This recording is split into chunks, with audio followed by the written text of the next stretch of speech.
France. J'avais de mon pris conscience chez la toile réchauffement son souverain. Dans la famille du Rouve, l'arrière-grand-père du Rouve perdait ses enfants à un âge très jeune.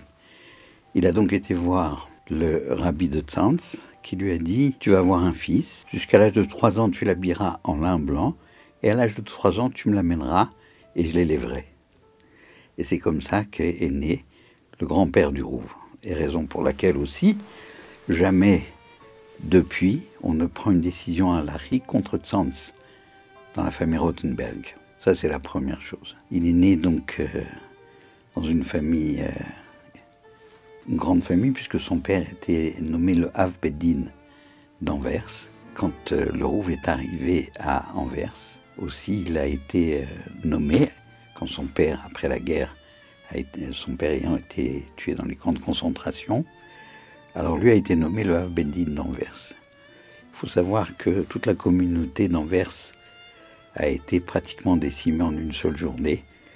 Et le père du Rouve, qui s'appelait donc Rav Mordechai Rothenberg, était avec ses petits-enfants qui étaient les enfants du premier mariage du Rouve. Et il avait le Sefer Torah dans la main droite de la communauté d'Anvers. Et il tenait par la main de ses petits-fils, donc les enfants du Rouve. Et avant de rentrer dans les chambres à gaz, il a demandé la permission aux nazis Mahshemam qui les faisaient rentrer de parler à la communauté. Il s'est donc adressé à eux en leur disant « Nous allons faire les brachot du matin. » Et quand ils sont arrivés à la bracha Shelo Asani Goy, qui ne m'a pas fait Goy, il s'est interrompu, il leur a dit « Si vous étiez Goy, vous seriez vivant. Mais c'est vous qui jetteriez les gens dans les chambres à gaz. Nous n'avons jamais jeté personne dans des chambres à gaz. » Donc ils sont morts comme ça. Après, le Rouve a été fait prisonnier. Il y a une histoire aussi très intéressante au sujet de sa sœur, qui était la rabbinite Sternbourg, qui était très très connue. Une femme qui avait un courage extraordinaire. Et le jour de la bar mitzvah de son fils unique, elle a laissé tomber la bar mitzvah pour voyager jusqu'à Berlin, parce qu'elle avait la nationalité suisse. Elle est rentrée dans le bureau d'Himmler, elle a tapé du poing sur la table, ainsi c'est raconté, pour ordonner qu'on laisse partir un train dans lequel il y avait 1300 enfants juifs qui devaient, pour ne pas qu'ils soient déportés. Et cette rabbinite Sternbourg avait obtenu pour son père un laissez-passer pour le faire sortir des camps de concentration. Et le père du Rouve a refusé, il a dit un berger n'abandonne pas son troupeau. Il a préféré mourir avec la communauté d'Anvers. Et donc c'est un peu de tout ça dont a hérité le Rouve, cette grandeur, cette kifout, comme ça, cette façon de considérer les choses avec émet et de servir Dieu. Quand après la guerre, quelqu'un a demandé au Satmer, Rabbi Yoel Teitelbaum, c'est une figure extraordinaire, son avis sur le Rouve, il dit il est peut-être en Europe un des seuls qui comprennent ce que c'est la Yiddishkeit. C'était quelqu'un de très spécial. Et à Anvers, il a connu des difficultés parce qu'il s'est heurté au mur de l'argent. Et le président de la communauté d'Anvers était aussi quelqu'un de très puissant, plus que des différends entre eux, qui ont justifié le départ du Rouve à Paris. Et il était très ami avec Rabbi Tzickel. Rabbi Tzickel, c'était le tzaddik qui lui était à Paris. Et donc quand Rabbi Tzickel est venu à Anvers pour être le Rebbe d'Anvers, le Rouve lui est venu à Paris. Et Rabbi Tzickel a dit « Les Anversois ont pensé jeter du charbon, les Français ont récupéré un diamant. » Donc il est arrivé à Paris et à partir de ce moment-là, il a voulu élever un empire de Troie, comme il disait lui-même. Il a donné un nouveau souffle à la France en disant que le Shulchan Aruch est souverain. C'est-à-dire que tout devait être fait al pi halacha. Quand il s'occupait de petites choses, ça devenait grandiose. Il avait un sourire clair. Et quand il souriait, il y avait ses petits yeux, ses yeux qui se plissaient comme ça sur le côté. Ça éclairait le monde. Il avait beaucoup, beaucoup d'humour. Il avait une force physique incroyable. Il avait peur de personne. Je dois dire que quand il est arrivé en France, il a voulu installer une cacheroute, Kedat Vekedin.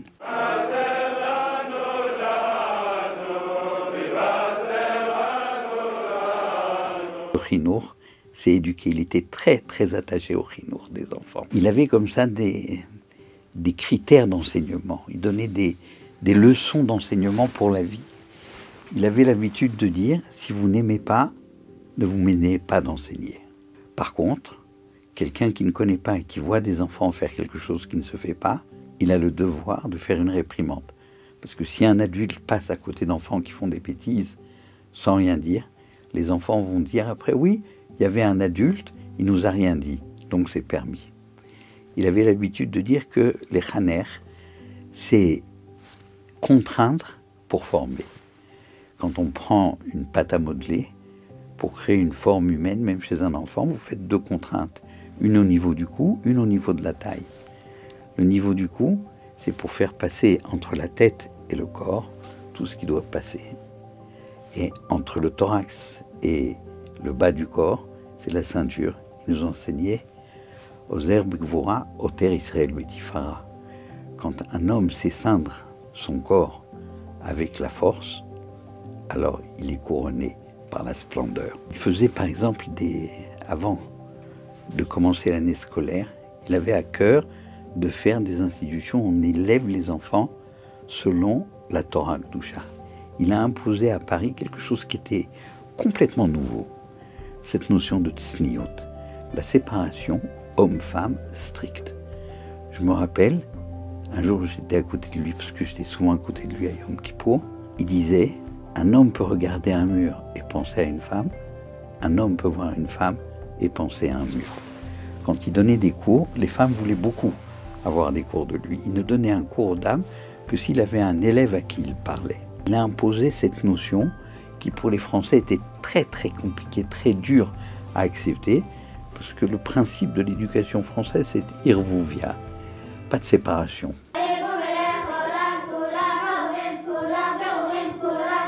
Avant de commencer l'année, il avait fait un jour une réunion pour les morotes, où il leur expliquait comment enseigner.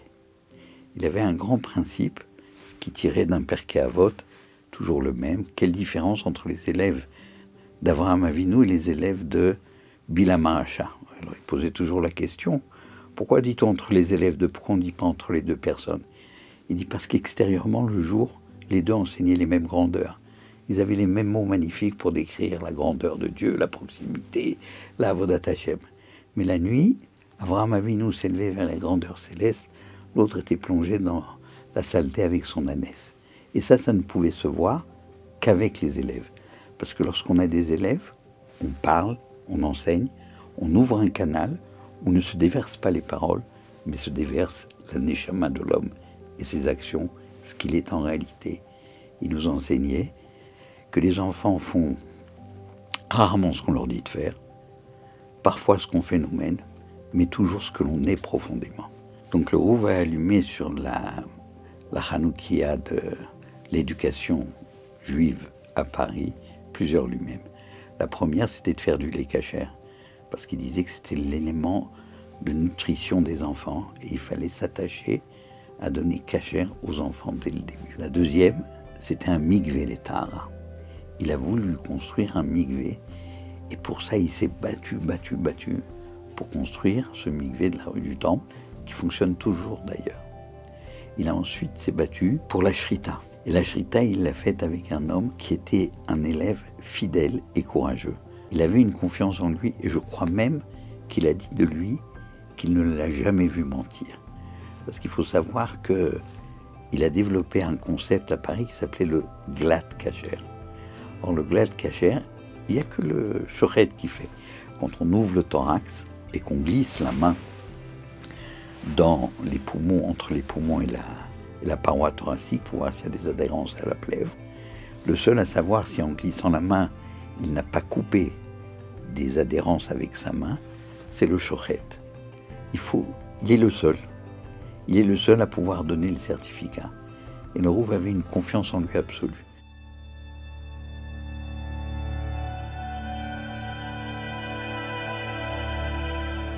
Il a allumé ensuite donc la lumière de la construction et de l'école avec cette directive. entre l'enseignement de la culture française et l'enseignement du savoir français. C'est-à-dire, il voulait former des cadres qui aient la capacité à s'exprimer correctement en français. Et pour ça, l'écriture et la langue française étaient indispensables, de même que la connaissance des mathématiques. Il avait fait en 1985 une lettre dans ce sens, dans l'ouverture, quand il a ouvert les Mosdot Yad Mordechai. La volonté du Rouve était de rayonner pour toute la France. Il n'avait pas l'intention de faire. D'ailleurs, quand on lui demandait pourquoi vous vous installez à Paris, pourquoi vous n'allez pas en dehors de Paris pour protéger, il me dit non. L'important, c'est d'être ici. C'est ici qu'il faut rayonner. Mais faire attention, ne jamais imiter. Il ne supportait pas l'imitation. Il y avait un élève qui rentrait à la yeshiva et au bout d'une semaine, il s'est habillé comme un bachor yeshiva. Le Rouve l'a appelé, il lui a dit, c'est pas pour him.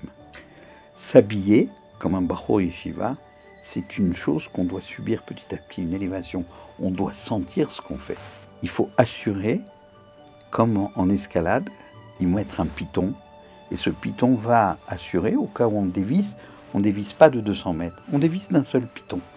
Le piton que vous avez planté avant vous rattrapera. C'est pour ça que la progression dans la spiritualité devait toujours suivre un cadre, et il surveillait ses élèves.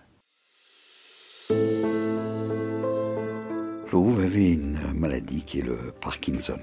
Mais surtout, il avait quelque chose qu'on a découvert seulement dans les derniers jours en réanimation. Il avait ce qu'on appelle une trachéomalacie, qui fait que la trachée se ferme à chaque inspiration et qu'on étouffe. Et donc ça donne une impression d'angoisse. Donc un jour, il était en vacances en 1990, l'été 90. Il a attrapé une pneumopathie. Il a été d'abord hospitalisé aux urgences de Thonon-les-Bains. Et ensuite, on l'a transporté dans l'hôpital où j'ai chef de clinique, l'hôpital Raymond Poincaré à Garches, dans un service de réanimation hyper compétent dans la réanimation pulmonaire, connu dans la France entière. Et on était sans arrêt en connexion avec les poskim pour savoir quoi faire avec la réanimation, s'il fallait masser ou pas masser. Il avait une force physique incroyable. Un quart d'heure, alors qu'il était intubé, ventilé et inconscient, il m'a pris la main, il l'a serrée. Après, il a lâché ma main et il s'est assis en croisant les mains. Donc j'ai crié et j'ai dit « Le Rouve s'assoit, le Rouve se réveille ». Il est resté assis comme ça 5-6 secondes. Il s'est recouché et il est parti. C'était le mardi 7 Elul, 8h15. Et il voulait être enterré. D'ailleurs, il avait appelé l'année je ne me rappelle plus quand, Rav Kreiswirth, qui était le Rav d'Anvers. Il l'avait appelé pour acheter le kéver. Il voulait absolument être enterré à Anvers. En fait, c'est pas Anvers, c'est à côté d'Anvers, ça s'appelle Puthet. C'est en Hollande. C'est un cimetière juif à côté de Rabbi Tzickel. Et donc il a été enterré là-bas, à côté de Rabbi Tzickel, où sont enterrés également Rabbi Henkel, et où est enterrée également la Rebbetzin, son épouse. Et donc chaque année, en général, les élèves, les Talmidim, son gendre, son fils, sa fille se réunissent là-bas autour du Kéver, le 7 Elul. Il y a eu quelque chose de très touchant, c'est que le jour de sa Gvoura, la Chevra Kadisha est venue, et quand ils l'ont mis en terre, ils ont dit « Reb Chaim Yaakov, nous te demandons pardon, et nous te demandons pardon de te demander pardon dans ces conditions, alors que nous t'enterrons. Nous aurions dû le faire avant. » Un jour, j'ai demandé au Rouve, « Rouve, pourquoi vous n'écrivez pas de livre, un beau livre ?» Il m'a regardé comme ça avec ses yeux bleus, et il m'a dit « Mes livres, ce sont mes élèves. Tous les élèves du Rouve restent les élèves du Rouve. »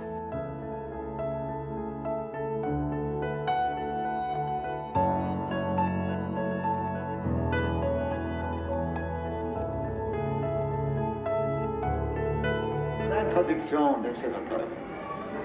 Par ces symboles, nous manifestons notre émotion, que c'est seulement en restant attaché à la Torah que nous garantissons Bez Hashem la sauvegarde de nos institutions.